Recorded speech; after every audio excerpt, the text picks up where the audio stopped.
कब ही बढ़ेगी चोटी। જેમાં શ્રી ઠાકોરજી અને સખાઓ વનમાં ગયા હોય છે અને આજે બધા વચ્ચે હોડ લાગે છે કે કોની ચોટી સૌથી મોટી છે। તો શ્રી ઠાકોરજી કહે છે કે હું જ માપીશ। તો એકદમ બડુસું ઘાસનું તીનકું લઈને આવે છે અને બધાની ચોટી માપે અને નિશાની કરે। તો અત્યાર સુધી બધામાં સૌથી બડી ચોટી બલભૈયાની થાય છે। હવે શ્રી ઠાકોરજી કહે છે હવે મારી ચોટી માપું। બધા કહે છે લાલા માપવાની જરૂર જ નથી, તારી ચોટી તો છોટી દેખાય છે। ઠાકોરજી કહે ના ના, હું બરાબર ઘાસથી માપું છું। અને જ્યારે માપવા જાય છે ત્યારે જે નિશાની હોય તેનાથી નીચે શ્રી ઠાકોરજી હાથ લઈ જાય છે અને કહે છે કે જો મારી ચોટી તો બલભૈયાથી પણ બડી છે।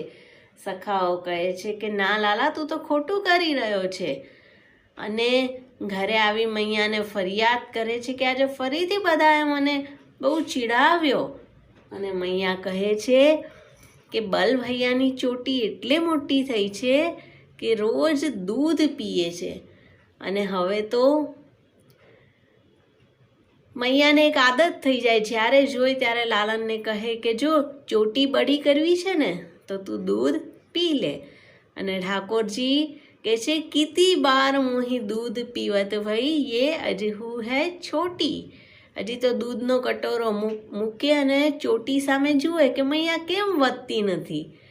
તો શ્રી ઠાકોરજીની આવી બાલ સહજ લીલા જોઈ મૈયા પ્રસન્ન થઈ જાય છે। આવા અનેક અનેક કીર્તનો આપણા સાહિત્યમાં રહેલા છે। શ્રી વલ્લભાધીશ કી જય।